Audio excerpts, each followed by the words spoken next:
Bleh.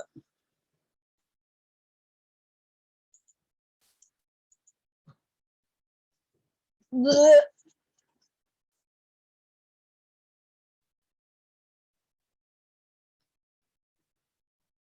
Mga kapatid, sa pag-aaral, pasimulan po natin ang ating talagtayan ni Antonio Palido.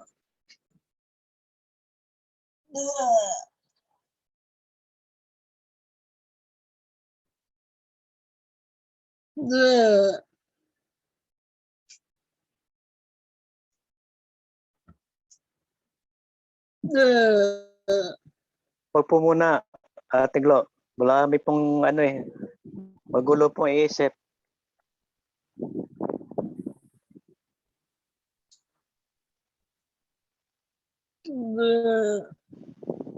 Bleh.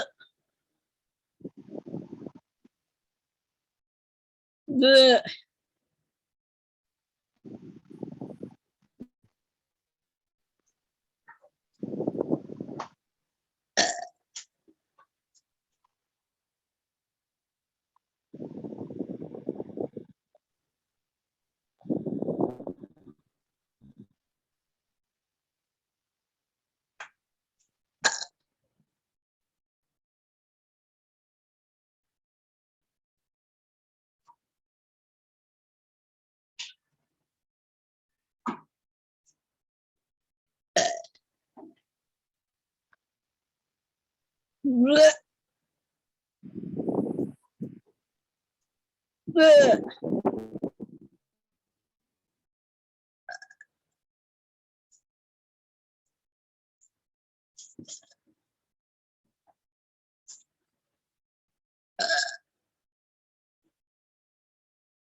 Pagpapala sumainyo at masapo po ng bawat isang kabuuan ang liwanag mula sa dakilang lumikha, dakilang anak at banal na Espiritu Santo ng katotohanan. Sumainyo ang kapayapaan. Sumainyo ang banal na liwanag at banal na pag-ibig mula ngayon at magpasawalang. Magandang umaga sa lahat. Muli kong nahatid sa inyo ang kapayapaan. Aking mga kapatid na nag-aaral sa paaralan. Muli kayong kumakampay sa inyong paglalakbay. Muli niyong tutunguhin ang landas ng buhay ng kabanalan. At muli niyong ihati sa lahat at bawat isang tinapay na walang labid, na siyang kaligtasan, na siyang pagkain, inumin, at kaginhawaan ng bawat isang kabuhayan. Sa makatuwid, ang lahat na nagpupuri sa Poong May Kapal ay higit na mayroong maalab na damdamin sa paggawa ng kabutihan. Sa kanyang pagbabalikwas, sa kanyang kinanagyan, ay nakita niya ang buhay ng kapayapaan. Nakilala niya ang tunay na salita ng dakilang lumikha na nagbigay ng liwanag sa bawat landas na naliligaw ng kanilang paglalakbay. Ibinigay rin sa inyo ang mga bagay na ito upang kayo man na pinangangaralan at binibigyan ng tinapay na walang labidura ay sa buhay at matanggap niyo ang mga balitang walang labidura upang ang mga pangaral na ito ay maisakatuparan ng bawat isa na mayroong karunungan at kaalaman. Ganun pa man aking mga kapatid na nag-aral sa paaralan. Sadyang ang winika ng karamihan na sila'y sinusubok ng dakilang lumikha at binibigyan ng mga pag-aaral na ito na di nila maunawaan kung papaano maramdaman. kayong pinapangaralan at binigay sa inyo sa mababang pamamaraan. Ang diwa at buhay ay naunawaan ninyo ang mga pangaral na ito upang maisakatuparan ninyo ang kampanin at tungkulin ng inyong tinatanggap na tinapay na walang labadura. Oo, winiwika ninyo, sadyang ang kayo'y marupok at mahina.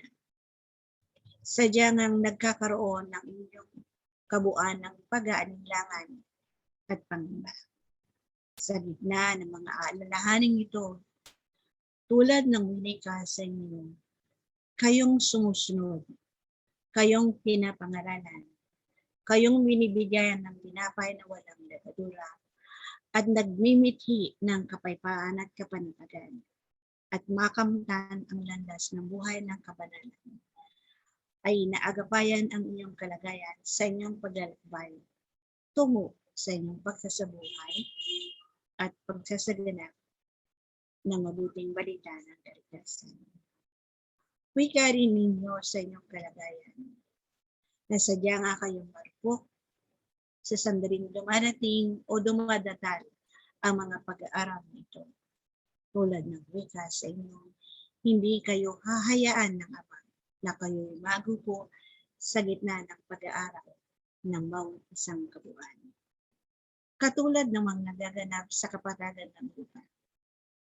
Winika ng karamihan, ako'y sumasamba sa Ama. Ako'y namamahagi ng mga biyaya at sinasakatuparan ko ang tungkulin na iatang sa akin ng pamamagitan.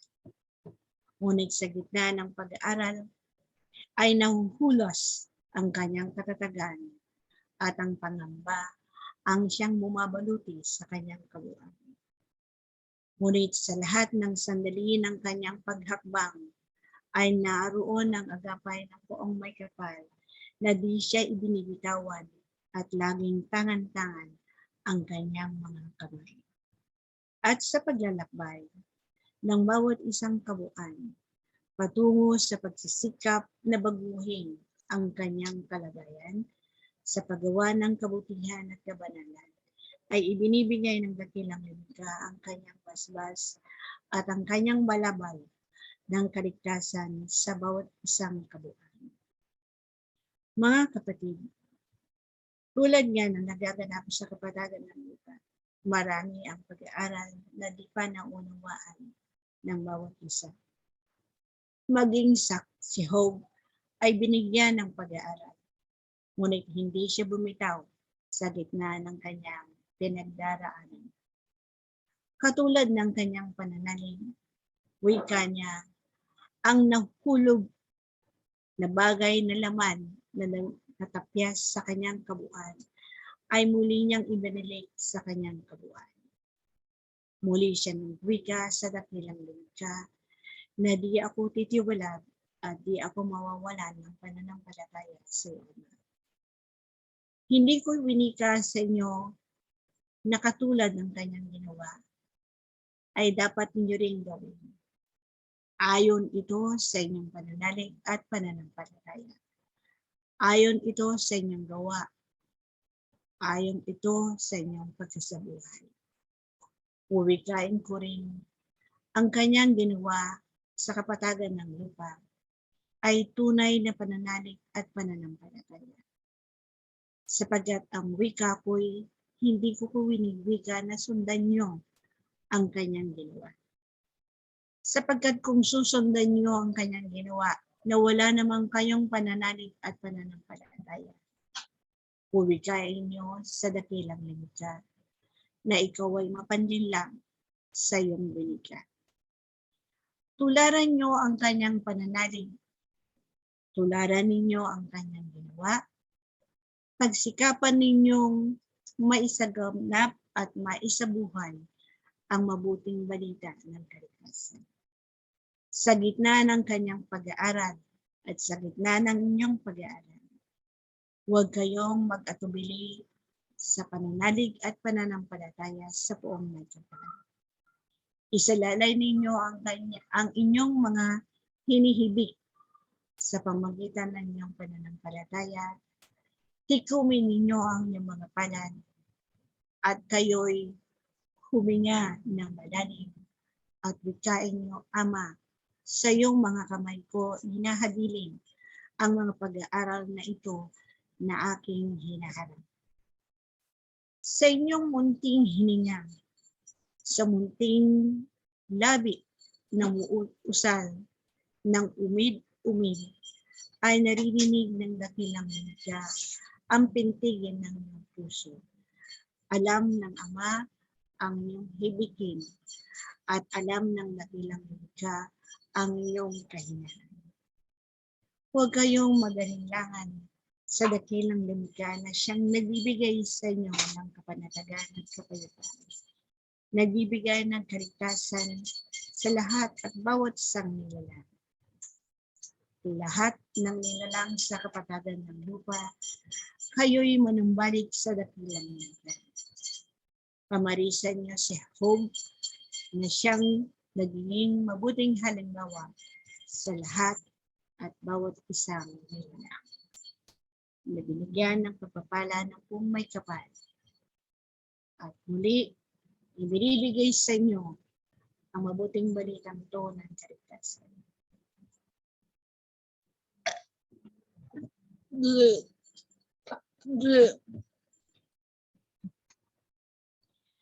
Ang mabuting balita ng kapayapaan ay ipinagkakaloob sa inyo sa banal na kasulatan.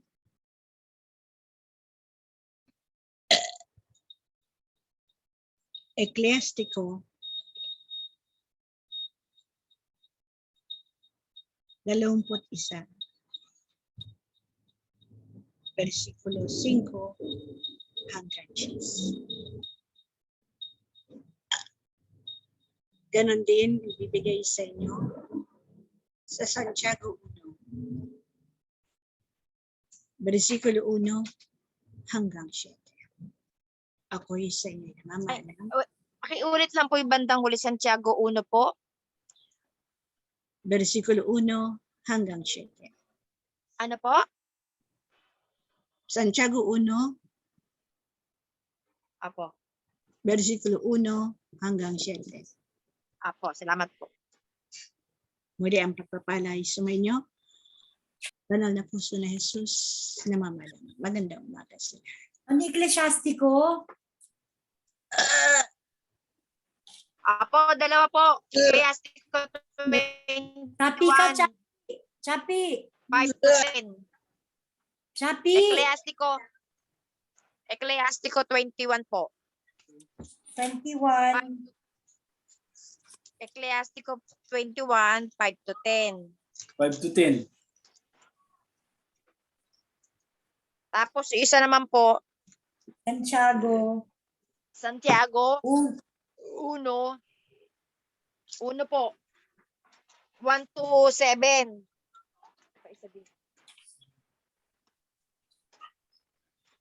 Rain ka na?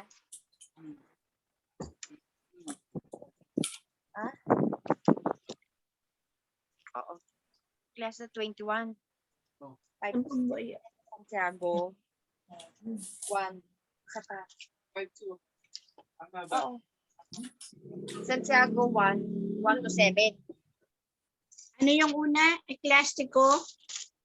Ecclesiastes 21. 21. 5 hanggang 10. 21? Apo, 5 to? 5 to 10. Babasahin ko na po ang kasalanan. Sa Ecclesiastes 21, 5. Tinidinig agad ng Panginoon ang daing ng maralita at karakarakay inilalapat ang katarungan sa 6 po. Landas na makasalanan ang tinutunton ng ayaw tumanggap ng pangaral. Ngunit ang may takot sa Panginoon ay nagsisisi ng buong puso. Sa 7 po. Bantog sa lahat ng dako ang taong magaling sa 8.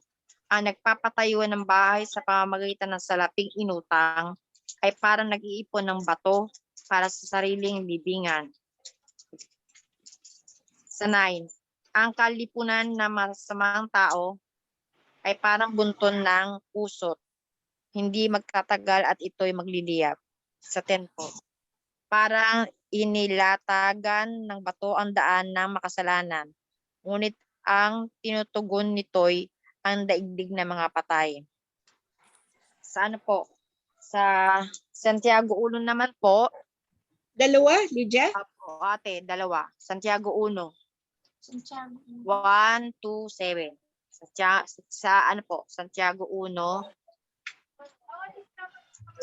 Mula kay Santiago, alipin ng Diyos at ng Panginoong Hesukristo, ipinapaabot ko ang aking pagbati sa mga hinirang ng Diyos, mga hinirang na nasa iba't ibang bansa. Number 2 po. Mga kapatid, magalak kayo kapag kayo dumadanas ng iba't ibang pagsubok. 3. Sapagkat alam ninyo na lalo magiging matatag ang inyong pananampalataya matapos ninyong pagtagumpayan ang mga pagsubok na iyan. Sa 4 po. At dapat kayo magpakatatag hanggang wakas upang kayo maging ganap at walang pagkukulang. Sa 5. Ngunit kung kulang ng karunungan ang sino man sa inyo, humingi siya sa Diyos at siya'y bibigyan. Sapagkat ang Diyos ay saganang magbigay at di nanunumbat. Sa 6. Subalit, ang humihingi dapat manalig at huwag mag-alinlangan. Sapagkat ang nag-aalinlangan ay parang alon sa dagat na tinataboy ng hangin kahit saan. Sa huli po, sa 7. Huwag umasang tatanggap na anumang mula sa Panginoon ang taong, yun lang po. Bitin. Bago-bagong isip. At di alam kung ano talaga ang nais niya.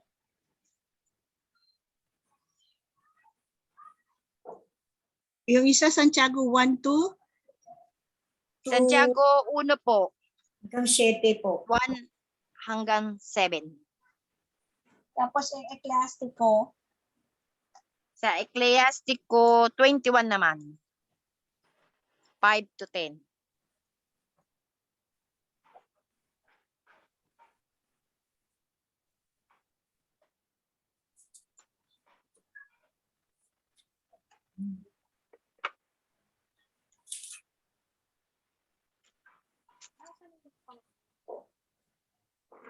Yung ano ko, hindi pala.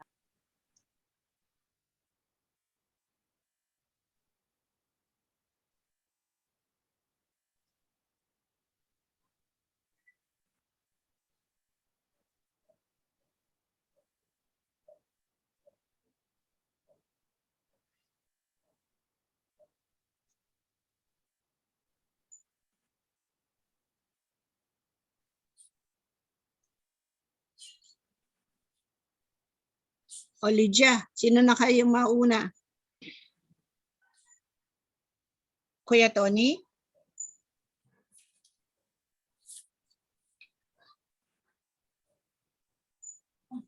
Isahin mo. 7, ito, yan. Yan na ba dito? Ito yung yan. Salamat.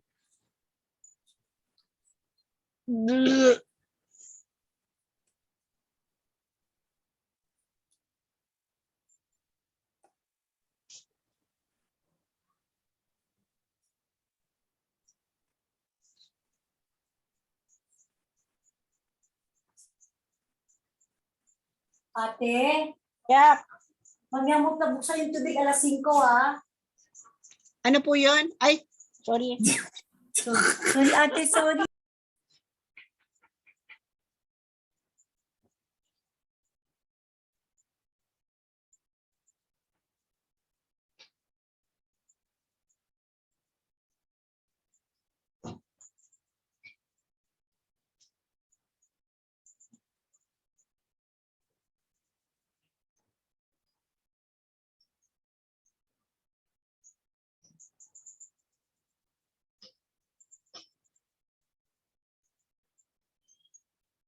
Sino na po makakapag-ugnay sa mabuting balita?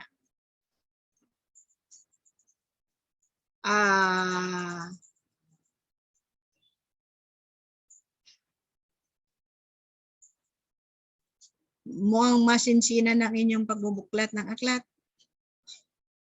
Pero dalawang pag-aaral, no? Dalawa yung tinapay na binigay niya. Oh, Sister Jo.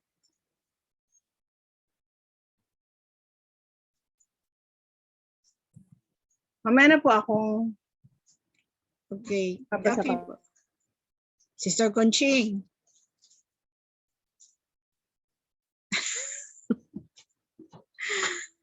O Brother Norjay muna.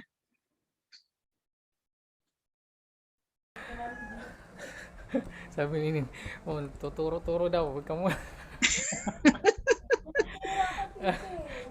Sabi ko na, sige, mauna, maganda na yung mauna para wala na ganito. Kahit wala akong masyadong naiintindihan ng malalim. Mas malaki yung biyaya pag nauuna daw. Joke lang. Sa ngayong pagkakataon po, sabay ka na. joke lang po. Sige po, mag-share na lang po. Sa una tuloy po, papurit pasalamat po sa dakilang Ama, sa dakilang Anak, at sa banal na Espiritu Santo, ganun din po sa mahal na Inang Maria. Sa umaga pong ito, medyo kakaiba po dahil dalawa po ang tinapay na ibinigay. Sa unang bahagi po na ibinigay, nagmumula sa Ecclesiastico 21 po, 5 hanggang 10 po yun, ate, no? Yes, opo. Sa 5 po, dinig agad ng Panginoon ang daing ng maralita at agad na ibinibigay ang katarungan. Dito po yung aking tanggap, kung ano po yung Norjay, lakasan mo. Apo. Ito po sa unang sa ikalima, sa unang bersikulo, yung ating pong mga panalangin, kung taos po sa ating kabuuan, sa ating puso, ay alam po nating ibibigay po ito. Kaya gaano man po kaliit, gaya po ng panghinang ng katarungan, kung tayo po'y nasasaktan sa mga nagaganap, ako po'y naniniwala na ito'y ibibigay sa tamang panahon po niya. Sa ika-6, landas ng makasalanan ang tinutuntun ng ayaw tumanggap ng parangal. Ngunit ang may paggalang sa Panginoon ay nagsisisi ng buong puso. So dito po na tayo po ay manggagawa na ng Panginoon, mga yung nabigyan aral na ng kanyang mga totoong turo. Tayo po ay masigit na po tayong totoo na nating tinatanggap yung ating mga pagkukulang. So paminsan yung mga kaganapan,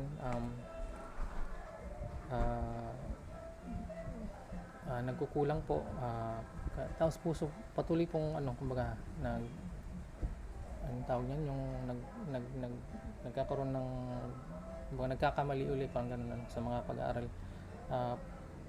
Tuloy lang po ang pagsusumikap at muli pong humingi ng tawad at awa sa Panginoon na makabalik po muli, maisagawa ang dapat at nararapat.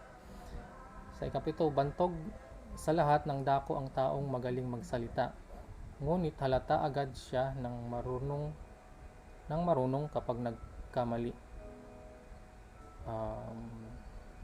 Ito po siguro dito nakikita sa gawa, kung ang isang nagsasalita or ang isang tagapaghatid ng kumbaga mensahe ng Panginoon ay kung hindi sa kanya, ay mas nakikita po siguro unang-una sa gawa, pag hindi sumasalamin yung kanyang buhay, yung kanyang sinasagawa sa kanyang sinasabi. Sa ika-8 po, ang nagpapatayo ng bahay sa pamagitan ng salaping inutang ay parang nag-iipon ng bato para sa sariling libingan. Dito naman po,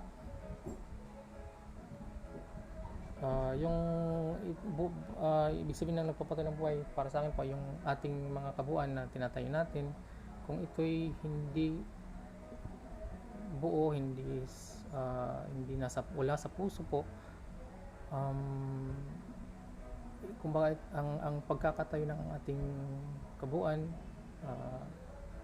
higit sa mga dumarating na mga pag-aaral, ay kumbaga parang nagiging hungkag, walang kabuluhan, madaling masira o madaling magiba, parang ganun po.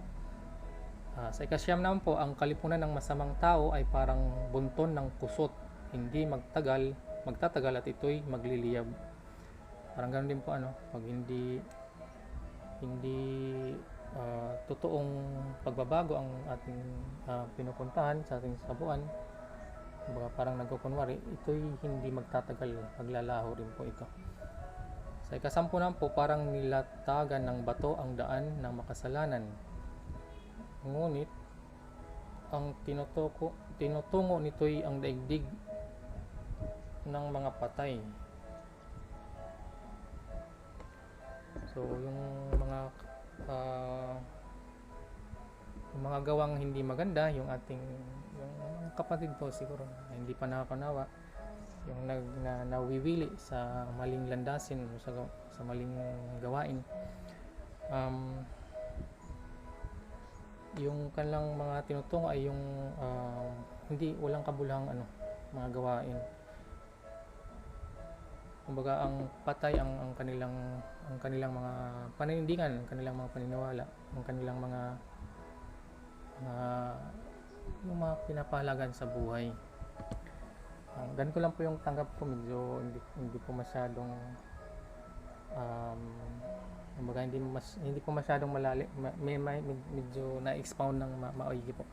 Sa pagpapatuloy po sa Santiago 1 naman po, sa ikalawang tinapay, mula 1 hanggang 10. Sana na po yun. Wala po wala. Yung 1, hindi ko na nakabara. Diretso na po ako sa pangalawa. Pananampalataya at katarungan. Pananampalataya at karunungan po pala, sorry. Karunungan. Sa pangalawa po, mga kapatid, magalak kayo kapag kayo dumaranas ng iba't ibang uri ng pagsubok. Dati po hindi po tayo kakaintindi ng mga kahalagahan ng mga pagsubok at pag-aaral na dumarating sa atin. Yung wala pa po tayo sa katuruan, medyo yung pagkakaintindi natin ng mga pagsubok ay yung parang nasa mabaw lang. Paminsan sasabihin natin na ay okay, maganda na napag-anuhan ko yung pagsubok, na pagtanggumpayan. May mga araw naman po na pag hindi na isasaganap or na nagagapi tayo ng pag-aaral o ng pagsubok,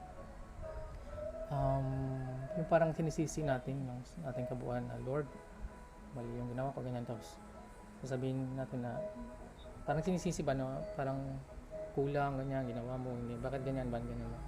Pero ngayon po, sa tagal na ng kapanahonan ng ating mga pag-aaral, masigit na nating naintindihan na yung mga turo't aral po pala ay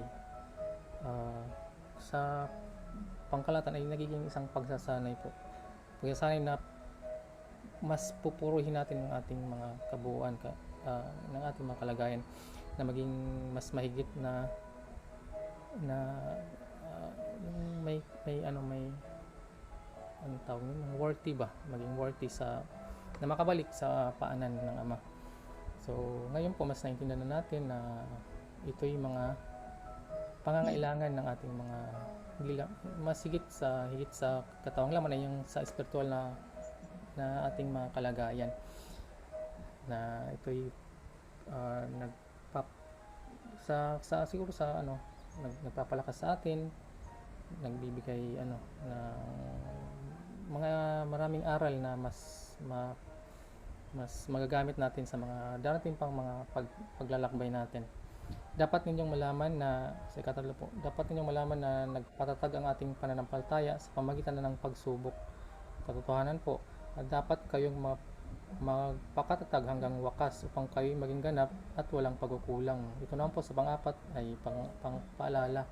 Kasi paminsan nga po, yung parang wave na pataas na, mas malakas yung ating pananampalataya, tapos mamaya bababa na naman. Medyo madadadala na naman tayo ng ating mga kahinaan, yung mga pag-aaral. Kumbaga magkakaroon na ng pangamba or yung doubt na sa mga paligid na nangyayari. Pero ano po, sa tinapay na ito, sa pang-apat, medyo maganda po ito dahil paalala po ito na dapat pala tayong magpakatatag hanggang sa wakas upang tayo maging ganap na at walang pagkukulang. So ito po yung parang sa magandang tinapay po dito sa kabuuan po para sa akin po. Sa ikalima po, ngunit kung ang sinuman sa inyo ay kulang sa karunungan, humingi siya sa Diyos at siya ay bibigyan, sapagkat ang Diyos ay nagbibigay ng sagana at di nanunumbat. Opo, maganda rin po sa ikalima. Ang bawat isa ay pwede pong makahingi sa Kanya ng kung ano po ang kailangan natin, yung kaalaman, karunungan, at kung ano pong nagbibigay sa atin ng bibigay ng bigat. So pilitan natin mahingi yung kapayapaan po. Yan po yung pwede natin maihingi sa Kanya. Sa ika-6 po, subalit ang humingi ay dapat magtiwala sa Diyos at huwag mag-alinlangan, sapagkat ang nag-aalinlangan ay parang alon sa dagat na tinataboy ng hangin kahit saan. Ayun nga po, parang ito po ay nagre-reflect po sa akin din po, sa katotohanan lang po, dahil nga po yung paminsan may hinihingi tayo, tapos Lord, yung parang yung feeling natin na parang ito na, binibigay na. Kasi yung mga sinasabi po, binigay sa atin na parang patotoo na, parang ganun. Pero pag parang hindi na ibigay, parang yung expectation natin hindi na naganap. Sabi natin, Lord, ano yun, parang yun po yung pala, yung parang nagkakaroon tayo ng hindi buo yung pagtitiwala, pananalig dito po. Ako po ay sa totoo lang po ay tinatamaan po ako ngayon sa pag-aaral na ito. Sa ika-7 po, huwag umasang tatanggap ng anuman mula sa Panginoon ang taong bitin po siya po, no? So ano na lang po natin sa pang-8, sa taong pabago-bago ang isip at di alam kung ano talaga ang nais niya. So ito rin po sa panghuli, 7 hanggang 8, medyo alam ng Panginoon kung ano yung pangangailangan po natin, at saka yung binaba pong tinapay sa akin po, sa personal kong tanggap, ay magandang aral po, paalalang malaki na tayo na narito na, tayong mga magagawa, tayong tumanggap ng kanyang pagpapala at yung kanyang tungkulin na binigay sa bawat isa, ay kumbaga parang sinasabi na huwag na tayong pabago-bago ng isip. Kung tayo maglilingkod sa Kanya, ito'y yung totoong ibigay natin yung buong puso natin. Kaya't medyo ang tawag nito po, guilty po ako dito ngayon dahil alam ni Lord na nagbabago-bago rin po ang isip ko. Kaya't maraming salamat, Lord, sa muling paggabay sa amin, sa bawat isa na narito po ngayon. Muli po, kukunti man lang po kami, pero sa buong puso namin pagkapit-bisig, yung mga binigay niyo pong pag-aaral at mga aral na dumarating pa ay amin pong mapapagtagumpayan at higit mapaglilingkuran po kayo sa pamamagitan po ng paggawa ng aming mga tungkulin ng may kalinisan po pa rin, at buo po yung pananalig at pananampalataya. Kaya Lord, maraming salamat. Magandang umaga po sa lahat. Thank you po. Salamat po. Kuya Tony, Brother Tony.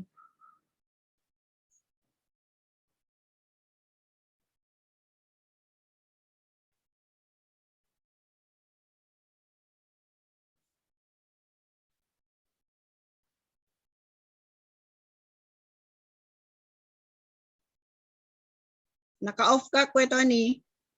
Ayan na po. Papuri po sa kaitasan at sa lupay kapayapaan.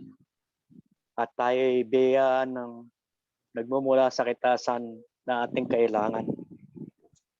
Ang sa Ecclesiastico po na 21:5, dinidinig agad ng Panginoon ang daing ng maralita. Ito po hindi sa bagay ng material. Ito po nauukol sa mga taong salat sa salita ng Diyos. Maralita. Hindi sila nakakahanap ng ikabubuhay na ukol sa spiritual na buhay. Kaya po, ang tao ay maralita sa Panginoon ng Diyos na salat sa salita niya. Kaya po, ang tugon niya sa 6, dinidinig agad ng Panginoon ang daing ng mga maralita.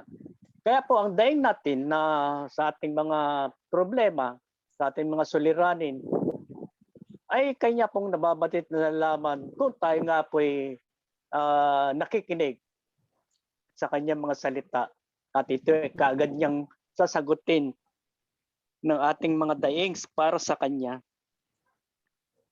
Landas ng sa ispo, landas ng makasalanan ang tinutunton ng ayaw tumanggap ng pangaral. Tingnan niyo po, pag hindi nakikinig ng kanyang pangaral, kahit po yung ating mga anak na hindi nakikinig ng pangaral ng kanilang mga magulang, ay ito po ang tunton magiging makasalanan.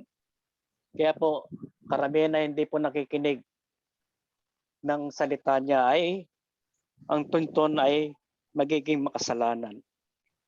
Ngunit ang may takot sa Panginoon ay nagsisisi ng buong puso. Kaya po, ito po ay napag-aralan natin na dumating na sa atin to na ang pagsisisi natin na pampong nagampanan at tayo pinagkalooban ng buhay ng spiritual. Sa 7, bantog sa lahat ng dako ang taong magaling magsalita. Ngunit harata agad siya ng marunong kapag nagkamali. Totoo po ito. Sa ating pong halimbawa lang po sa ating mga pamahalaan na nagsasalita na bantog na napakaganda ng kanya mga salita ng kanya mga labi. Subalit alam ng may karunungan ng naukol sa kaitasan ay batid na kung siya nga po isang huwad, isang lumalapastangan, isa pong makasalanan, ay kanya po ito nababatid at ito po ang ipinapangaral sa mga taong mataas ang tingin sa kanilang mga sarili. Ang sa 8 po, ang pagtatayo ng balay, ano po ba ito? Bahay sa pamagitan sa laping inutang ay parang nag-ipon ng bato para sa sariling bibingan. Ito po yung mga taong nabubuhay sa material na bagay. Ang akala nila kapag nakapagpatayo na sila ng magandang tahanan, hindi nila po nababatid ang dapat na tahanan na kanilang pagandahin ay ang kanilang kalooban. Kaya po, ang mga taong nagtatayo ng bato para sa sarili ng libingan, yan po ang nangyayari. Nagkakaroon ng kamatayan sa pangaral ng Diyos at kaya po pati ang kanilang buhay ay marangal, subalit sa kabilang banda ang kanilang sarili ay patay. Sa 9, ang kalipunan ng masamang tao ay parang bunton ng kusot.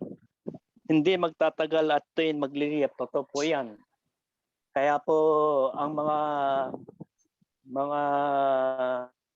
huwad na nangangaral o yung mga nagsasalitang napakagaling nila pagkat tumayo sa isang palatintikan na ang kala nyo ay napakatalino, napakarunong, subalit maralita sa salita ng Diyos, ay ito po ang mangyayari sa kanya. Parang sa 10, parang nilatagan ng bato ang daan ng makasalanan. Napakahirap po itong daanan. Ngunit ang tinutungo nito ay ang daigdig ng mga patay. Totoo po yun. Sila yung mga patay na kahit na sila ay buhay pa sa kanilang mga sariling anyo. Yan. Salamat po. Mamaya na po ako muling magpapahayag ng salita niya sa Santiago. Maaari pong ang iba naman ay siguro po ay nagkakaroon na po ng konting kaunawaan sa mga salita na ito na nagbubuhat sa kanya. Mamaya na po uli. Marami pong salamat. Salamat po. Siguro man, okay na si Doc. Toby. Nakaupo yung ano nyo. Off daw. Okay. 5 to 10. Ang kasalanan. Yung basahin na kung doon nagpagkakaunawa. Sige, sige.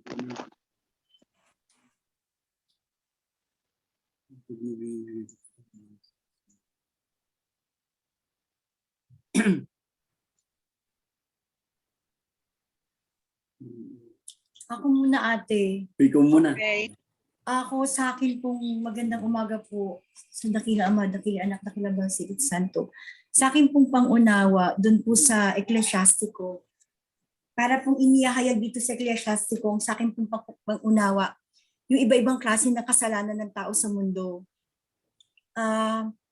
Yun po yung mga kasalanan na iba-ibang klase, di ba po marami tayong kasalanan sa buong mundo. So yun po yung mga bit-biti natin na nagiging sagabal sa ating pananampalataya sa Panginoong Hesus. Parang sinasabi kasi ng ibang tao na hindi naman ako nakakalimot sa Diyos eh. Relate ko lang po hindi naman ako nakakalimot sa Diyos eh. Nagsisimba ako, nagro-rosaryo ako. Yun po yung kalamitang sinasabi ng tao. Natin lahat, sorry po. Pero kung iisipin mo, bakit ba tayo nagkakaganito, di ba? Kasi yung andun pa rin po kasi yung yabang, kataasan, yung pakiramdam mo, banal na banal ka na, basta't nagro-rosaryo, nagsisimba. Pero ang di natin nalalaman po, kulang na kulang yung ating pagsasabuhay. So, yung mga kasalanan na po yun, yung parang yung pong pagkaunawa ko na nagiging sagabal po sa ating pananampalataya sa Panginoong Hesus. Tayo nagsisipag-aral, akala po natin anong-ano na tayo, di po ba sa pag-aaral. Pero darating sa buhay natin, maraming i-remind si God na akala mo yun, pero dapat anin mo na yung bit-biti na yun, yung mga kasalanan na akala natin hindi kasalanan, pero hindi lang tayo aware po na nakakagawa pala tayo nun. So doon naman po sa Santiago, po, totoong sinasabi talaga na magpapasalamat ka. Kasi sa pinagdaanan ko po, una kay Katrina, nung natapos ko po yung pag-aaral na yun, sobra ako nagpasalamat. Sobra ako nagpasalamat sa Panginoon. Kasi nung nandito na tayo sa aralan, sabi niya nga, maraming kakatok, maraming hihingi ng patnubay at gabay. Yung sa na-experience ko po kay Katrina na matinding pag-aaral, sobrang nagpasalamat ako sa Panginoon kasi pag may dumarating pong tao sa akin na ganito, ganyan, parang ang bilis ko pong makarelate. Tapos, yung paabot sabi, ang bilis mo na papaunawa sa tao.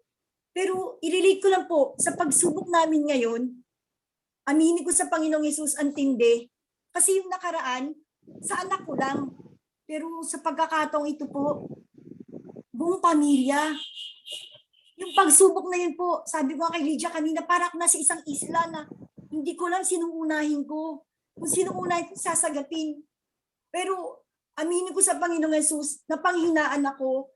Yung una po, nasa Pililya ako that time, ang lakas ko po. Sabi ko, hindi, nasa isip ko na yung pangako mo na may pagsubok pero hindi ko kayo pababayaan. Pero alam niyo nung kumakain ako, bigla pong may nag-rewind sa mind ko yung sinabi ni Ate Glo na 8 years na lang mabubuhay si Erwin. Tapos po nung that night bago kami umalis, yung aso namin kinukutkot yung garahe namin, nagbuhukay po. Doon parang kinapitan ako ng takot. Umakyat ako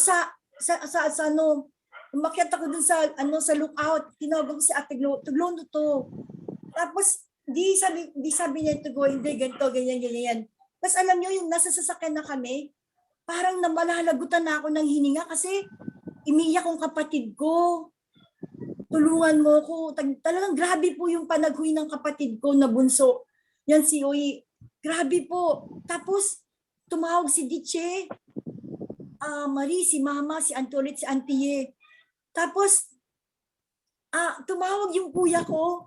Parang that night po, parang manalagutan na ako ng hininga. Pero hindi ko sinasabi kay Toby. Pero alam nyo, yung pinanghawakan ko na, Lord, wag mo akong pabayaan. Tibayan mo ako. Hanggang sa nakauwi kami ng bahay, nakausap ko na naman ng kapatid ko, iyak na naman. Buong araw-araw po, iyak ako ng iyak.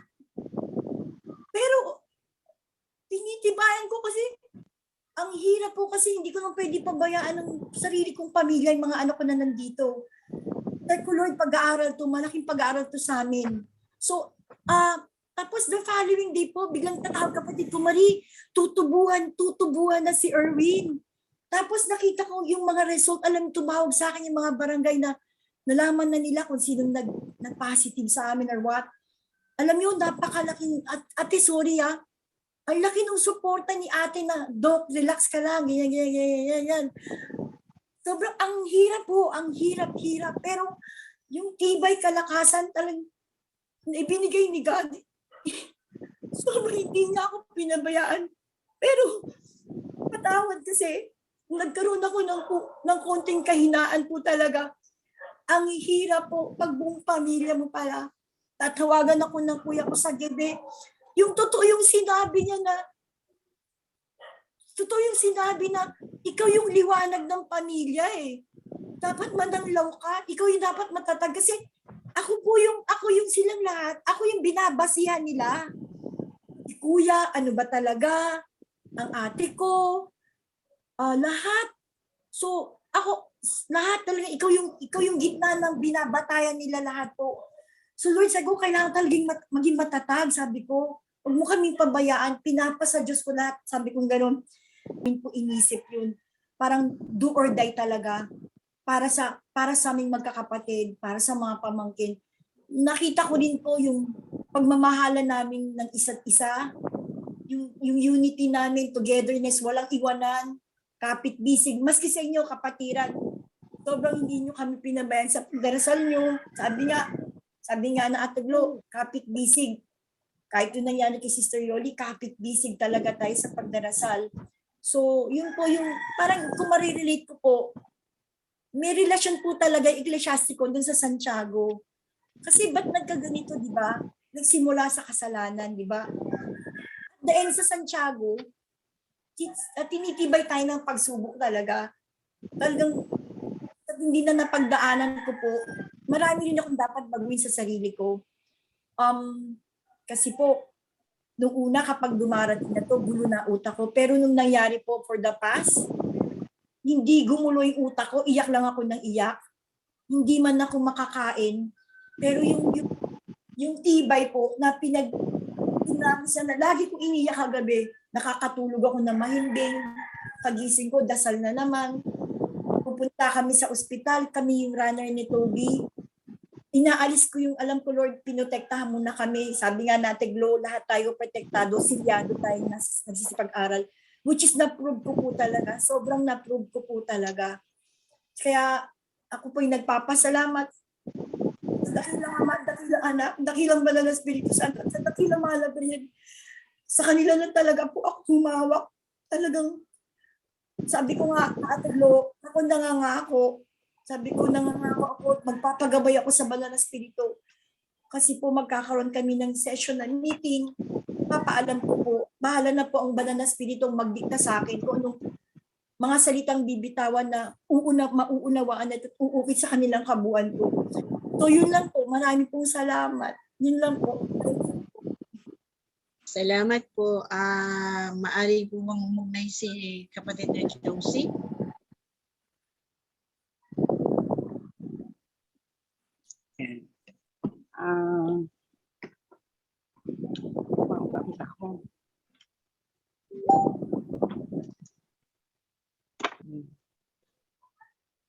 Yes.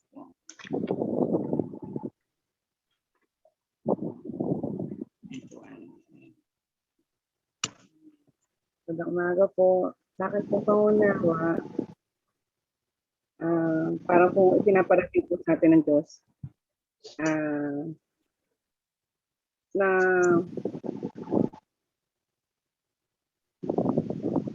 ang mga bitbitin po natin, yung mga taga-dirahin po natin, binibigyan po niya ng kasagutan. Kung mayroon man po tayong mga nararamdaman sa ating katawan, hilingin lang daw po natin sa kanya na gumaling tayo nang may paniniwala at may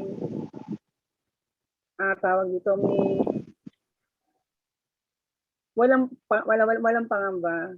Binibigay po niya sa atin yun. Yun lang po. Tsaka yung sinabi po ni Doktora, napakaganda po dahil po nalalaman po natin na pagkaroon lang po tayo ng paniwala, pananampalataya sa Panginoon, gagabayan po niya tayo lagi. Amen. Salamat po. Amen. Muli, siguro Sister Kunching, okay ka na dyan?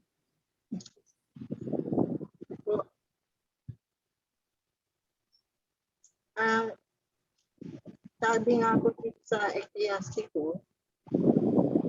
dinig ng Panginoon yung daing ng mahirap at kara-kara binibigay yung totoo naman po yun lalo na po kasi po sa atin mga kapag-aaral na ang una kasi nung binubuksan sa atin yung ating talagang kung pagka kasi ang isang mahirap ay nananalangin talagang taos naman sa kain nga pong sinasabi na ang landas ng makasalanan, tinatalingtan ay landas ng makasalanan ang tinututok ng mga ayaw tumanggap ng pangaral. Ngayon kasi nga po tayo, kasi lang sa atin agad yung natin konsensya. Tayo kahit anong pagka magkamali tayo, kahit ganun liit lang pagkakamali natin, agad-agad tayong humihingi ng tawad. Dahil talagang parang hindi ka matatahimik hanggat parang naiisip mo palagi yung nagawa mo na pagkakamali. Ayun nga pong sinasabi na yung nagpapatayo ng bahay na sa kasi naranasan na din po namin kasi yan nung araw po na yung pagka pumalakas ng ulan, bumabaha po dun sa daanan namin. Pero saka yung mga katabi namin bahay, mga loob. Pero kami kasi noong unang tatay ko yan, talagang hinakutan niya yan ng buhangin na nanggagaling po saan niya po kinukuha. Kaya sila lumulog kami hindi. Pero nung nataasan na yung kalsada na sa pamamagitan ko din naman dahil nilakad ko po sa City Hall na mapataasan. Pagka po lumakas ang ulan, sa loob ng bahay namin, hanggang bewang ang tubig, ang tatay ko noon hindi na siya nakakatayo na namin malaman kung paano namin siya bubuhatin para hindi naman namin maiakyat ng may second mga bahay ni Jenny, pero hindi po namin nga siya maiyak dito kasi hindi na po siya talaga nakakaano eh. Kaya sinabi ni Jenny na isanla namin para mapataasan. Pilitan po ako, 2008 hanggang ngayon po hindi po namin ito natutubos. Ang nangyayari po kasi, yung unang pinagsanlaan namin, pumayag si Jenny na, ang upa lang naman ho nung bahay, kwarto 2005, pumayag siya na 3,500 ang ibibigay. Sabi ko, ba't ka pumayag? Wala naman tayong pagkukuhanan. Wala na raw, sabi niya. Sa punto na nagagalit yung pinagsanlaan. Ano ba yan? Sabi ganun yung sabi ko, pambihira ka naman, hindi na nga kami halos kumakain. Talagang naranasan po namin noon yung talagang hirap na hirap kami talaga noon. Naiya ako, tapos hindi siya nakakigunon. Tapos nung isang beses may dala siyang bigas, binigyan kami. Talaga kasi namin naranasan namin yung dumagsahin. Nung nailipat na namin sa iba, tumagal ng kasi ang bawat pagdipata namin tumatagal ng tatlo yung yung 3 taon, pero tong huli na pinaglipatan namin siguro nasa kulang-kulang kasi 2008 pa yun nung sinanla namin. Sabi ko nga kung alam ko lang na mawawala din naman pala yung tatay ko noon. Yung kasi napagawa na napataasan, hindi na nga lumulubog. Nawala naman ang tatay ko. Sabi ko kung alam ko lang na mawawala siya, nagtiis na lang sana kami. Ang inaano ko sana, sabi ko nga, yung kung may konsensya sana yung napagsasandaan namin, kagaya ito, mahigit na 5 taon, 50,000 lang naman, 3,000 yung sobra-sobra na. Kumbaga, baka 2 doble na yung nakuha niya na ng 50,000. Kasi ang nangyayari po dyan, pagka gusto na ng pinagsanlaan namin na kuhanin yung pera niya kasi kahit na nakuha nila yung halos nakuha na nila yung tubo pa sila, ibabalik mo rin ang buo yung kung magkano yung nakakita. Kaya naranasan talaga namin yung hirap noon kasi tapos nga pero ngayon po may nag-aalok sa Jenny na para nga matapos na yung namin, ang mangyayari, kasi 3,500 pa ngayon, gagawin 4,000, yung 2,000, bali tubo, tapos yung 2,000, kaltas na dun sa pinakapuhunan na 50,000. Kaya sabi, para mabawi nyo na yung kaya, kasi yun po talaga yung lagi kong dinadasal na paglipatan kami na yung pagka alam na niya nakuha na niya yung niya, sabihin na sige yung mga susunod na upa hulog na, pero wala po talaga hindi po kasi talaga pare-pareho yung ng tao, kalooban ng tao. Kaya tapos yung sa Santiago naman po, sabi nga po na magdala kayo kapag dumaranas ng iba't ibang pagsubok sapagkat alam niyo na lalong magiging matatag ang kaya. Totoo naman po yun. Sa akin, nalampasan mo talaga yung pagsubok. Yung makikita mo na kagaya nga po nung sinabi, talagang naranasan namin.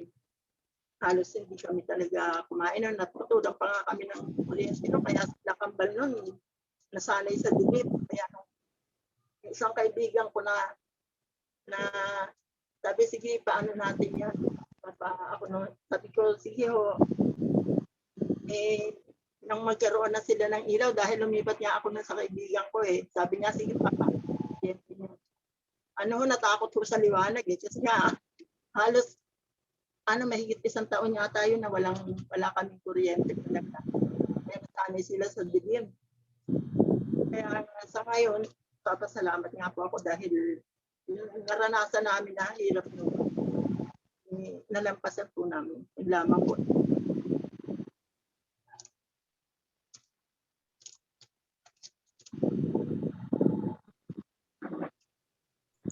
Maraming pong salamat.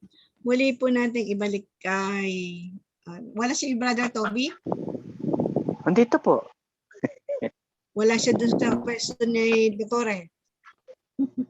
Ano na natin si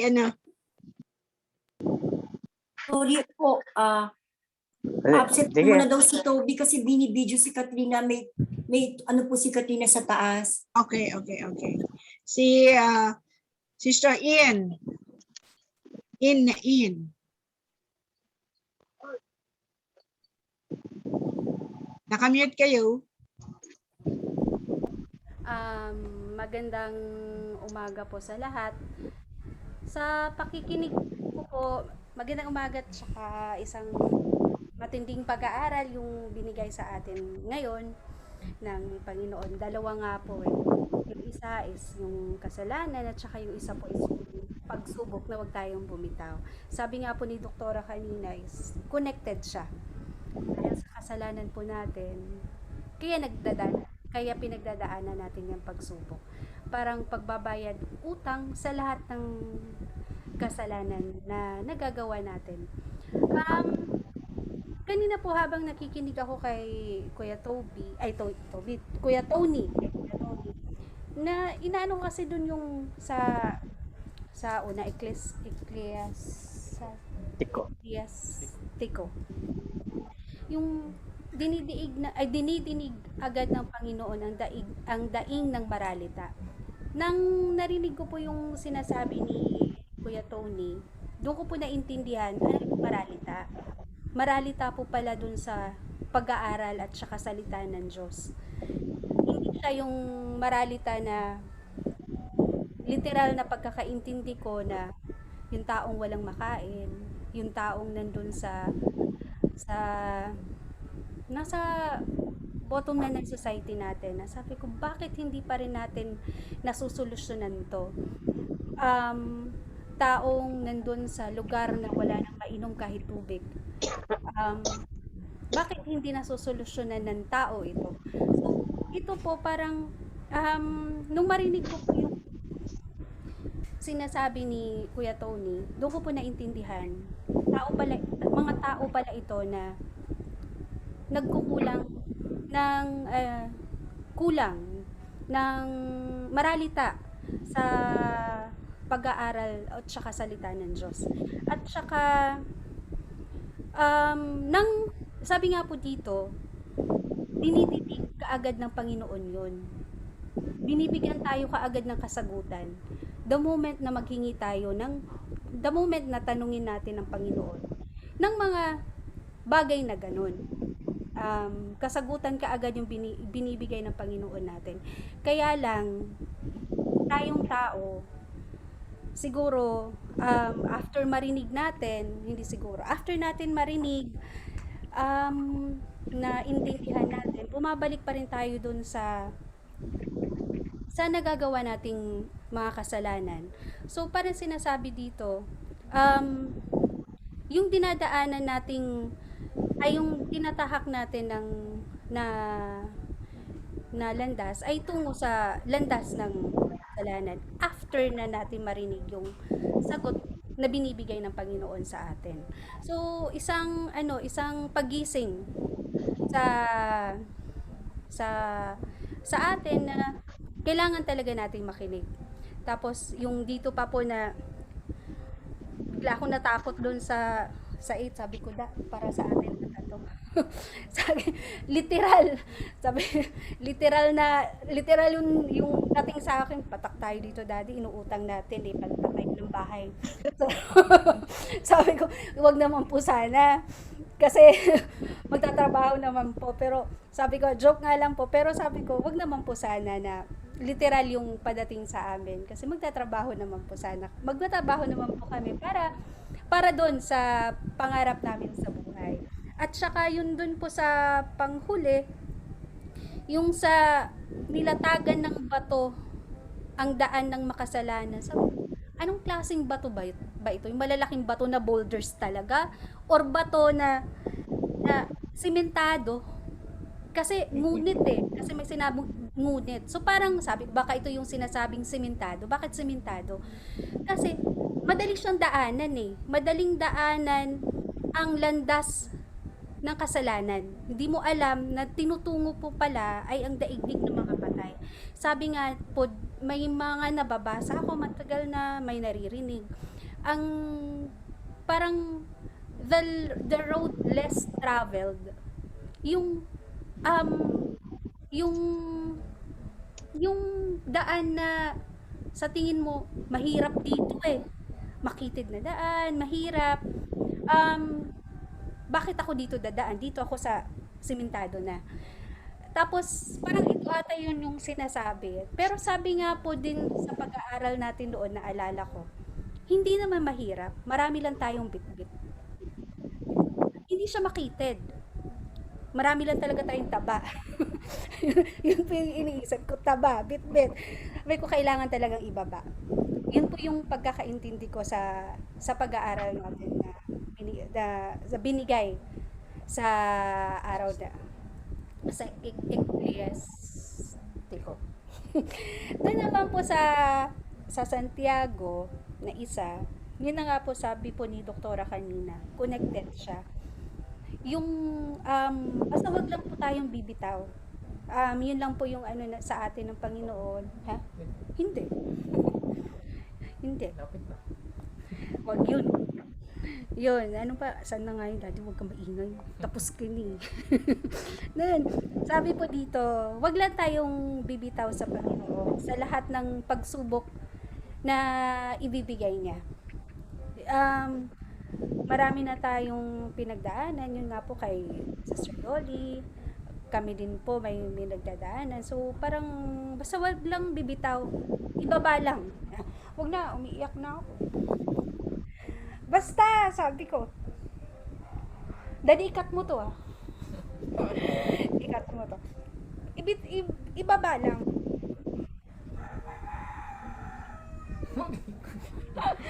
Basta ibaba lang. Yung taba. Kasi nga, hindi siya supposed to be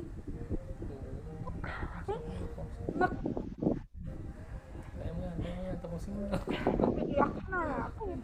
Sabi ko kanina sana hindi ako tawagin. Kasi alam ko iyak ako. Yun. Basta. Ibaba lang. Tapos wag lang bibitaw. Tsaka yung utang na bahay, sana matapos kahit utang. Yun lang naman pa yung hiningi. Marami pong salamat. Daddy, ikat mo to ah. Marami pong salamat sa Panginoon. Thank you. Salamat din po. Muling balikan natin si Brother Tony. Para sunod. Marami pong salamat. Ang gaganda niyo magpaliwanag. Sana ay magtuloy-tuloy po tayo ng karunungan na nagmumula sa Kanya. Santiago po ay napakaganda rin. Marami po tayong pinaparting po sa atin ang mga dapat nating daanan sa buhay. Dahil sa tayo po tayo nga ba'y sadyang marupok ang tao? Sadyang marupok ang tao? O ang tao ay sadyang makasalanan? Alin po kaya ang kasagutan dyan sa dalawa na yan? Pareho po. Pareho. Ako rin po nung araw marupok eh. Nung araw din po lagi gumagawa ng kasalanan. Pero simula nung pagsubok na dumating sa ating buhay, alam niyo po, pag tinawag tayo ng Diyos, kailangan handa tayo eh. At kailangan naunawaan natin siya o naunawaan natin ang kanyang salita. Sapagkat ito ay ang ating buhay. Kapag tayo nasa kanya, ang dadaanan natin, sinasabi ni Ate Nin, kung makipot, kung maluwag, kung ikaw ay sa kanan o sa kaliwa, mahirap piliin, mahirap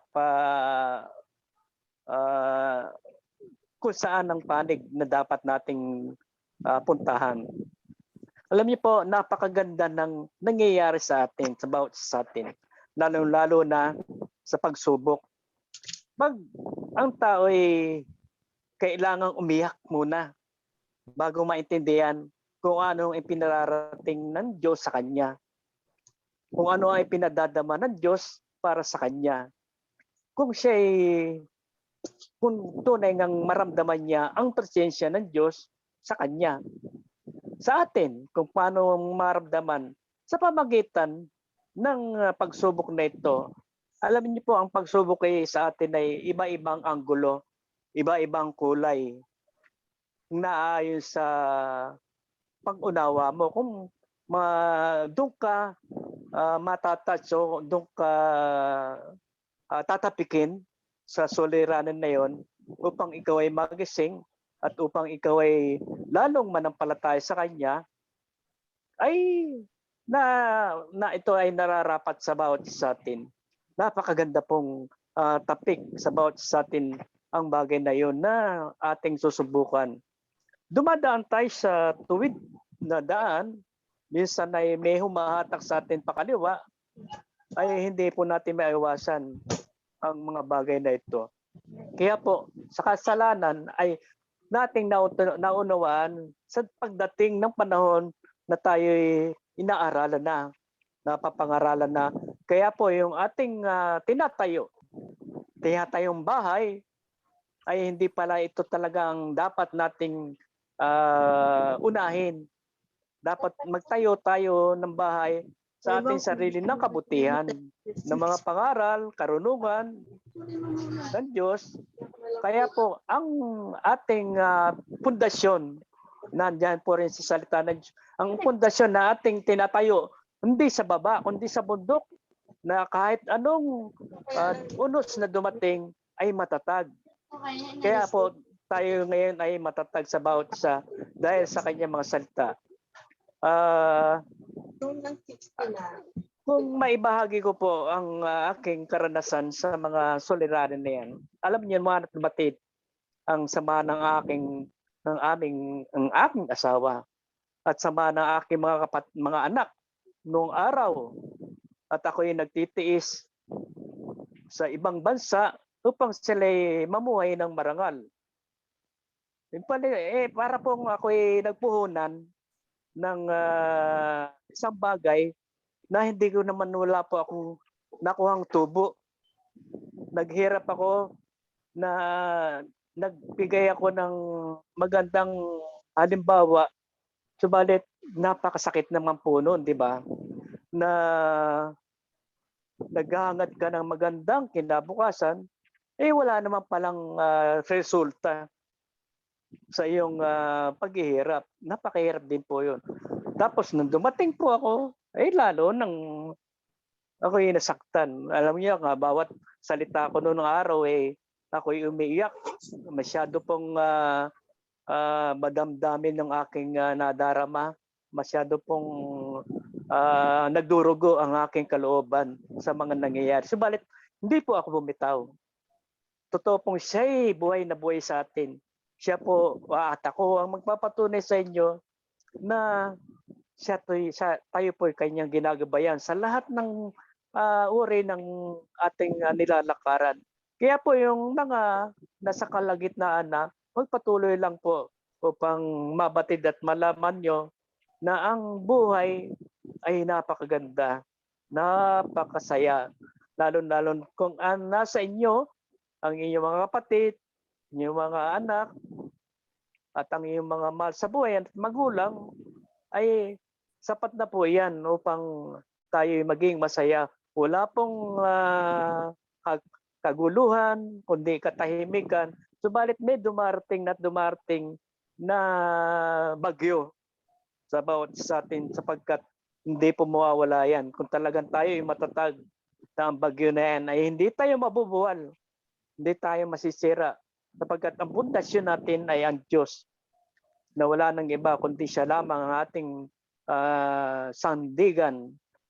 Siya lamang po, wala nang iba. Alam niyo po, sa buhay, kung nababatid nyo, ilang beses bumanda pa ang Panginoong Hesus sa kanyang pagtungo sa kanyang kalbaryo ng kamatayan.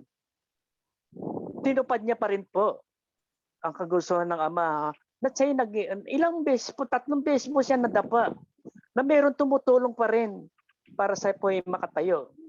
Subalit nung sa bandang huli na hindi niya na makayanan, ay meron po kahit sa atin po ganun din. Sa bandang huli po na hindi niya na makayanan, ay meron tumulong sa kanya. Tandaan po natin sa ating sarili, meron nga tutulong sa bandang huli ng ating mga hirap na ito na upang maabot natin ang dapat natin puntahan. Ang dapat natin puntahan na kabutihan ng Diyos na ating dapat na malaman. Hindi yung mga nakikita natin sa kapaligiran na nag-uudyok na sa atin ng mga kasamaan. Wala pong kwenta ito. Ang mahalaga ay magkaroon po tayong kayamanan na nagmumula sa kaitaasan. Kayo po, sa mga naghahanap buhay, huwag po kayong maiinggit sa inyong mga kasamaan. Huwag po kayong tatamad-tamad sa inyong tungkulin at huwag po kayong magyayabang sa inyong sarili. Nang ikaw ang pinakamarunong sa mga grupo ninyo, ay mali po iyon. Kailangan merong pagtitiis upang merong katagumpayan. Kahit na ikaw ay nasa mataas na ang kalagayan, ay kailangan dapat na magtiis ka pa rin. Dahil malaki na ang sakop mo sa iyong kapaligiran. Kaya sapagkat ito ang magiging batayan ng Diyos na kung talagang kaya mo na ikaw ay maging ikaw sa kakayahan mo na binigay niya sa atin. Kaya po, sa kakayahan natin, kailangan maging tapat tayo. Kahit na isang pangkaraniwang tao lamang, ang ating mga asawa, kailangan din na tapat siya sa paglilingkod sa kanyang asawa at walang bahid ng anumang kasalanan. Kaya ang mag-asawa ay nagkakasundo dahil kailangan ang unawa, kailangan ang asaway may pagmamahal, hindi itinataas ang kanya sarili bagkus binababa upang maunawaan at maintindihan. Sana nawa po'y magkaroon ng aral ang ating mga natutunan sa aral na sa salita ng Diyos na gabing ito. Sana naunawaan niyo din po ang aking ipinaabot na mga salita na nagmumula din naman sa Kanya. Sapagkat ang mga karanasan po ay mahalaga sa bawat isa sa atin. Kung ako po'y nauna, nasa kalagitnaan kayo, ay meron pa ring darating na pagsubok sa buhay. Marami pong salamat. Salamat po, Sister Lydia.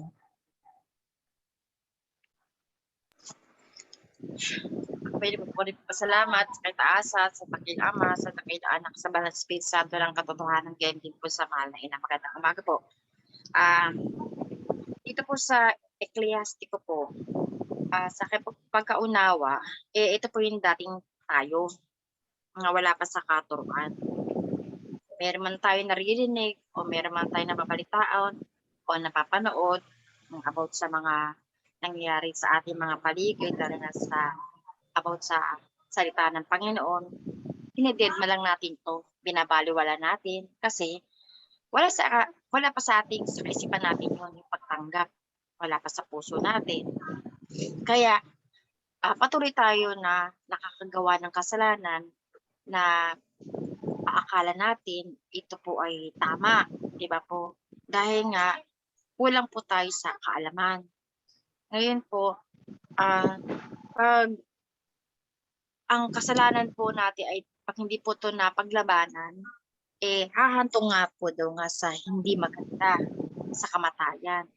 Di, kumbaga, ang pagkakasilang po natin dito sa mundo, naging walang saysay, di ba? Nasayang lang yung binigay na pagkakataon ng Panginoon sa atin, hindi tayo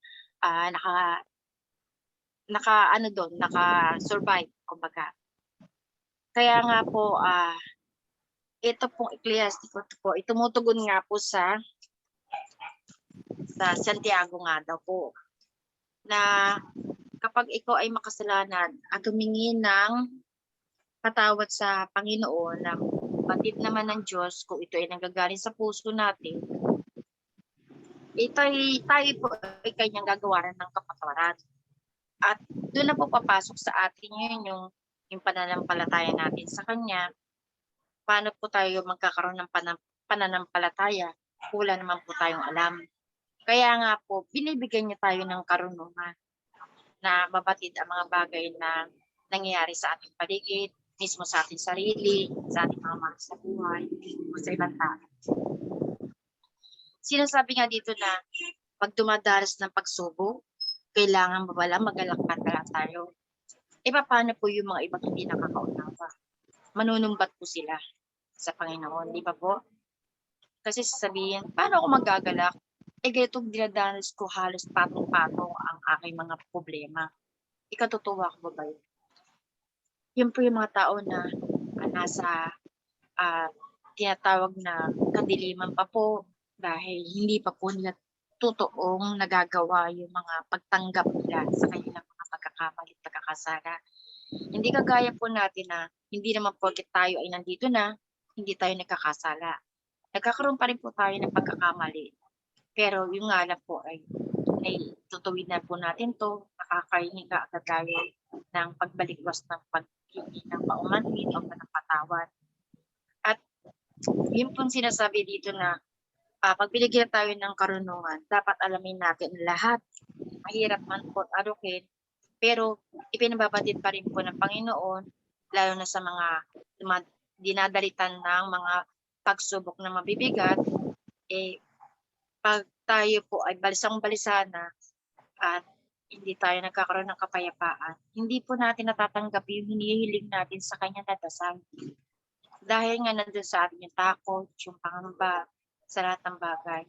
Pero pag once na tayo ay napayapa, malalaman natin yung kanyang kasagutan na kung bakit nangyayari ang mga bagay na nagaganap sa ating bawat isa, sa ating bawat sa paligid natin, na marami pa rin po talaga ang mga taong na ayaw pa rin pong magbalik loob sa Panginoon, lalo na sa panahon ngayon. Dahil kung tutuusin po halos sunod-sunod po ang kanyang mga paggising po sa atin, hindi lang sa ating bansa, halos sa lahat ng bawat bansa, anuman lahi natin, religion o ating paniniwala. Lalo na po yung may mga kaedadan na sadya po talaga na pinagugatan na yung kanilang mga katigasan, ng kanilang mga ulo, ng kanilang mga tiyatag ng pagkatao. Dahil sasabihin nila na matanda na ako, marami na akong experience. Hindi po sa ganun Kumbaga yung experience na natanggap niya puro, kumbaga, hindi maganda. Hindi niya naiayos.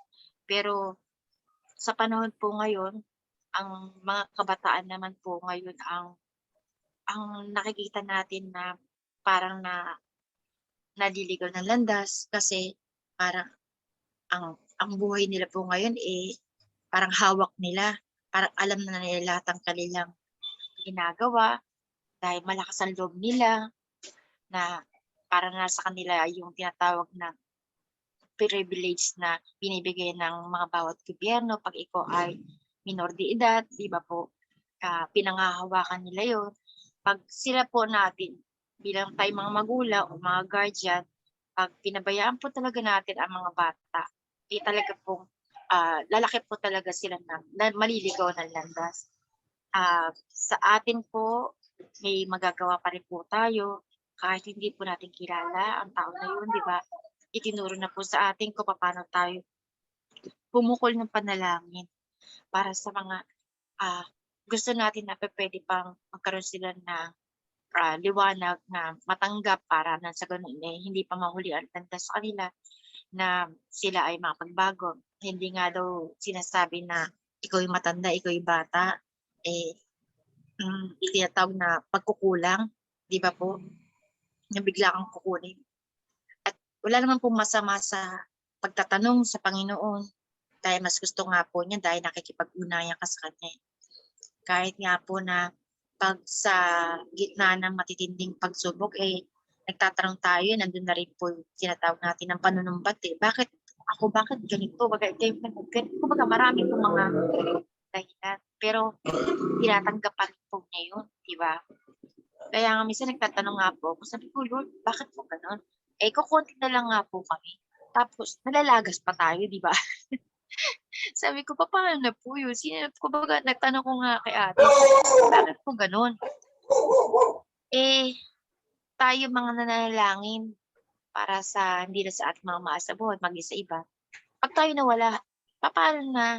Kumbaga, sino naman nanalangin sa atin? Sino yung manalangin sa mga idinadasal natin sa tuwina?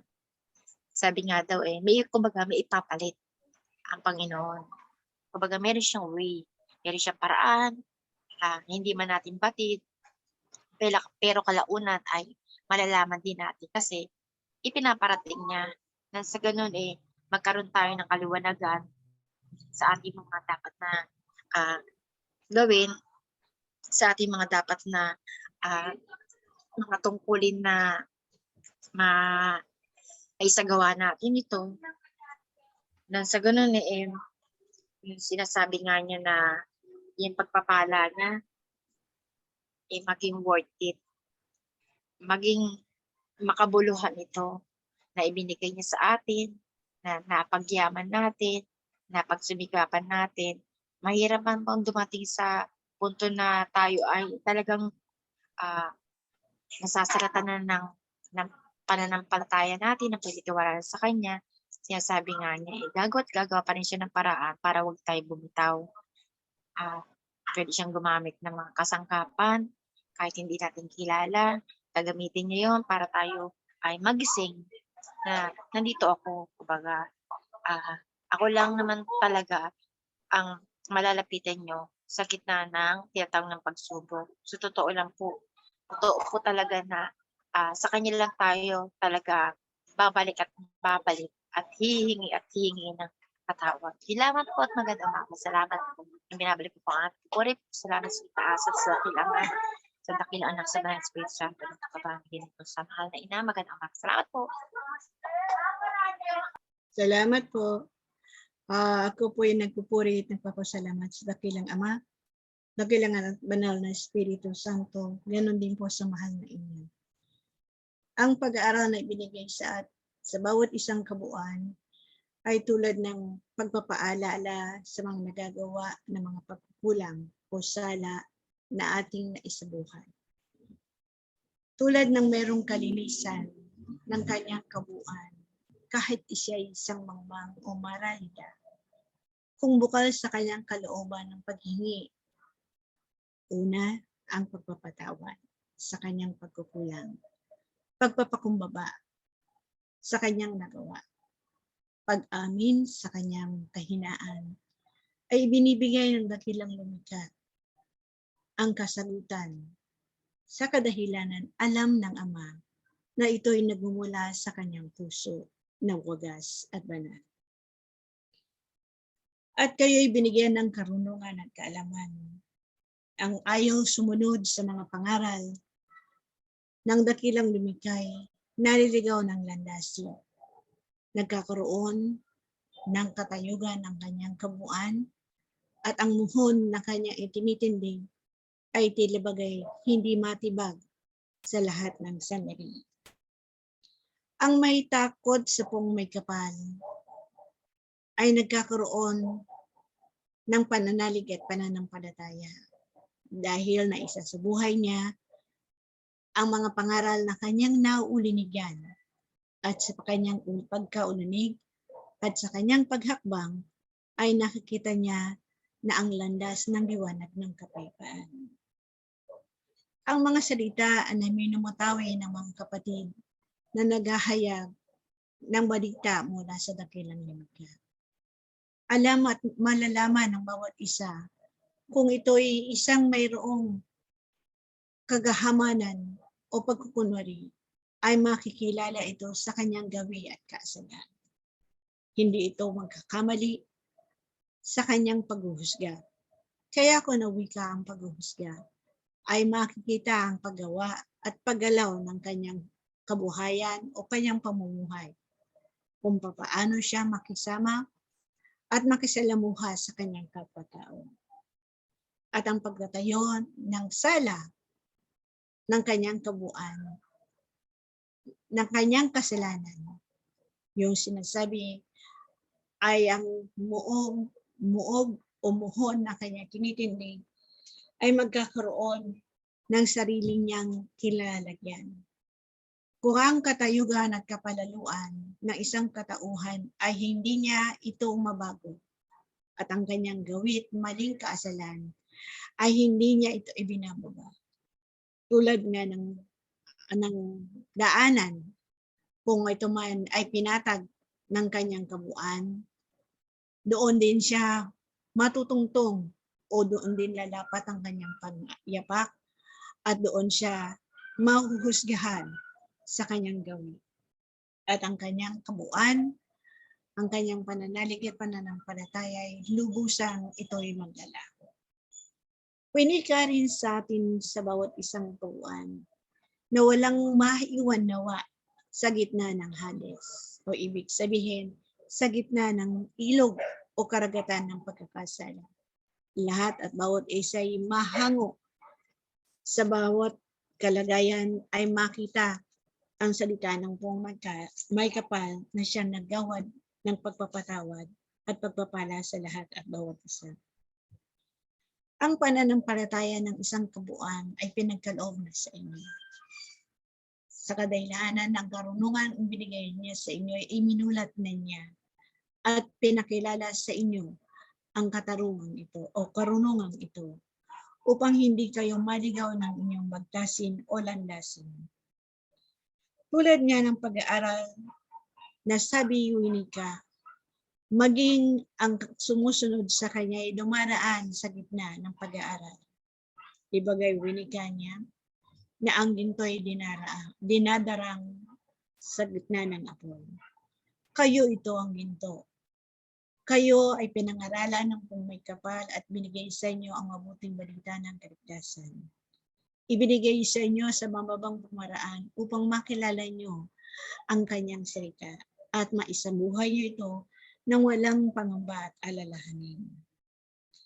At wika rin sa inyo, hindi kayo niya sinusubok, kundi kayo ang sumusubok sa inyong katatagan at kaalaman. Yaan ay binigay niya sa inyo ang kaalamang ito upang maging matatag kayo sa landas ng buhay ng iyong pamumuhay at maging ganap ang iyong kalagayan na walang pagkukulang. Ngunit sa sandali na kayo dumaraan sa pagsasanay tulad ng wika, tiklopin ninyo ang inyong mga palad at ibigin nyo sa dakilang wika. Ano baga ang palad na ito? Ang inyong kabuuan. Ibigin nyo sa dakilang wika na igawad ang iyong hinaing. At sa inyong pananalig at pananampalataya, ipagkakaloob niya ang iyong huli. Kung marubdob ang inyong pananampalataya sa dakilang wika, ay matatanggap niyo ang kanyang pagpapala. Di man siya nagwika sa inyo na kayo'y nagkulang at nagkamali, kundi marubdob niyang pinagpapala ang lahat ng kanyang nilalang upang makapagbalik loob sa kanyang kawan at sa kanyang kural. Subalit, ang bawat isa ay manampalataya na walang pag-alinlangan at makakamtan niya ang mga bagay na kanyang hinihimig. Di tulad ng hindi na nanampalataya o nagkakaroon ng pag-alinlangan tulad ng ihip ng hangin ang ipay napapadpad kung saan-saan, maging ang alon ay pumapalo sa mga dalampasigan o mga bato. Kaya ang iyong mananampalataya ay ibigay sa inyo. Huwag kayong magkaroon ng pag-aalinlangan sa poong kapal at ang iyong pananalig ay lubos ninyong panghawakan. Sapagkat ang mabuting balitang ibinigay sa inyo ay walang halong lebadura. Ibinigay niya ito upang makamtang ninyo ang landas ng buhay ng kabanalan at wagas na landas patungo sa inyong paglalakbay. Hindi niya kayo hinahayaan na magupo sa gitna ng inyong pakikibaka. Oo, dumaraan ang bawat isang sa mga pagsasanay. Tulad ng wika, ang ginto ay dinaraan kayo ang ginto, kayo ang kanyang kawal sa gitna ng pakikibaka ninyo sa kapatagan ng lupa. Inaagapayan ang inyong kalagayan sa lahat ng sandali. Kung kayo may nagkulang, kanya kayo pinupunan upang kayo'y muling tumindig at magpahatid sa inyong kapwa ng maliwanag at kapanatagan. Kung ang bawat isa ay nagkaroon ng karupukan, daan ng inyong kalagayan, ang unang pintingin ay ginising sa inyo at minulat. Siya ang nagbibigay sa inyo rin ng kaunawaan at kalakasan upang pagsikapan na ang landas ng buhay ng dakilang lumikha ay inyong bagdasin at landasin ng mayroong pananampalataya at pag-asa sa buhay na inyong patutunguhan. Kaya ang aking mga kapatid na nag-aaral sa paarilan ng buhay, tulad ng inyong wika, kayo ba'y dumaraan sa mga pagsasanay? O bagay, mawiwika, Panginoon, bakit kami dumaraan sa pagsasanay na ito? O bagay pagsugo, kami tumutupad sa tungkuling iyong inatang. Alalahanin niyo ang kanyang salita, na ang lahat at bawat isa'y kanyang sasanayin upang maging matatag na kawal ng kabanalan ng kanyang kadakilaan. Sumainyo ang kapayapaang ito at panatiliin ninyo na ang pananampalataya sa poong may kapal na siya ang susi at kaligtasan ng buong sangdaigdigan. At tulad din ng tinuran na ang lahat ng tumitindig sa palatindigan ay kanyang babahakin. Sadyang ang maraming marunong o pantas sa paralan ng buhay, na ang aklat ng buhay ay batid ng kanilang kaalaman at karunungan.